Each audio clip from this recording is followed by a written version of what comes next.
સુરતમાં ગેરકાયદે ઘૂસણખોરો સામે પોલીસે મોટી કાર્યવાહી કરી છે। ઓપરેશન ડેટા હન્ટ અંતર્ગત પોલીસે અલગ અલગ વિસ્તારોમાં સર્ચ ઓપરેશન હાથ ધર્યું। આ ઓપરેશન 260 થી વધુ શંકાસ્પદ લોકોની અટકાયત કરવામાં આવી। તમામ શંકાસ્પદના ડેટા ટ્રેક કરતા તેમાંથી 85 જેટલા લોકો ગેરકાયદે બાંગ્લાદેશી હોવાનું કન્ફર્મ થયું છે। પકડાયેલા લોકોમાં 34 પુરુષ, 29 મહિલા, 21 બાળકો સામેલ છે। હાલ પોલીસે તમામ 85 બાંગ્લાદેશીઓ વિરુદ્ધ કાયદેસરની કાર્યવાહી શરૂ કરી છે। अलग अलग जो टीमों अत्यारे एना पूछपरछना कामगीरी चालू है। जो स्पेशल ब्रांच अत्यारे इन्वॉल्व थई है जो जेमां आ लोकोनो जो फर्दर जो प्रोसीजर होय छे के एना एक जॉइंट इंट्रोगेशन सुविधा है। एना बधा अलग अलग एजेंसीज एना इंट्रोगेशन कर्या पछी जो भारत सरकारनो जो नियम है डिपोर्ट करवाना आ हिसाबथी जो अमे लोग एना डिपोर्ट करवानी कामगीरी टूंक समय में करवाना छीए। अने अत्यारे एना सिवाय भी लगभग 160 जेटला लोको छे एनी भी अत्यारे टीमों अलग अलग पूछपरछ करी रही है। एना भी जो वर्जन है एना भी वेरीफाई करी रही है। अने आ ड्राइव जो है अमारा आवनार दिवसों में भी चालू रवाना है, जेथी अपना शहर में कोई इलीगल प्रकारना कोई बांग्लादेशी नागरिक अहींया ना रहे। सूरत में गैरकायदेसर रीते घूसणखोरी करी अने रहता बांग्लादेशीओने शोधवानी कवायत हाथ धरवामां आवी हती। सूरत शहरना अलग अलग जे विस्तारो छे ते अलग अलग विस्तारोमांथी तमाम सूरतनी पोलीस कामे लागी हती अने तमाम जे गैरकायदेसर रहता जे लोको छे, जेटला शंकास्पद लोको छे तेओनी अटकायत करवामां आवी हती।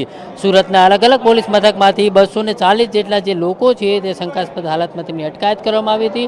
आ तमाम जे छे तेमना डॉक्युमेंट वेरिफिकेशन साथे साथे तेमां तमाम नी जे રહેણાંક વિસ્તાર છે તમામની પૂછપરછ કરવામાં આવી હતી અને તમામની તપાસ છે તે કરવામાં આવી હતી। તેમાંથી અત્યાર સુધીની વાત કરીએ તો 85 જેટલા જે લોકો છે તે 85 લોકો બાંગ્લાદેશના હોવાનું સામે આવ્યું છે। 240 જેટલા લોકો જે છે તેમની અટકાયત કરવામાં આવી છે। તમામની હાલ તપાસ જે છે તે ચાલી રહી છે અને આ તમામની પૂછપરછ પણ ચાલી રહી છે અને જે પ્રકારે બાંગ્લાદેશીઓ જે 85 જેટલા ઓળખાયા છે તે તમામને ડિપોર્ટ કરવાની કામગીરી છે તે હાથ ધરવામાં આવશે। મહત્વની વાત છે કે જે પ્રકારે અહીંયા કામ ધંધો કરવા આવતા જે લોકો છે તેમાં મોટા ભાગે આ લોકો જે છે તે ઇન્ડસ્ટ્રીઝ એરિયામાં રહેતા હોય છે અને ત્યાં તેમને કોઈને કોઈ કામ ધંધો મળી રહે છે।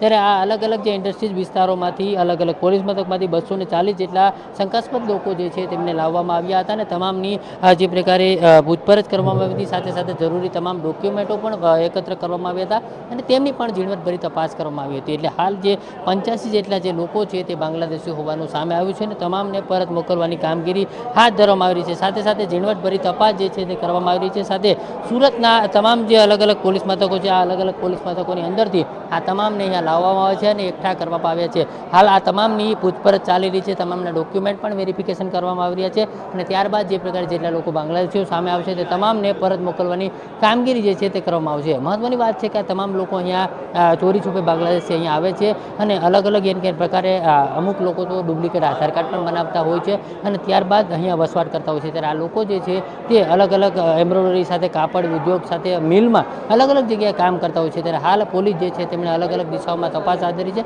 અને તમામની પૂછપરછ જે છે કરી અને ડોક્યુમેન્ટ વેરિફિકેશનની પ્રક્રિયા પણ હાથ ધરવામાં આવી છે। કેમેરામેન જસ મિસ્ત્રી સાથે દિવેશ પરમાર, TV13 સુરત।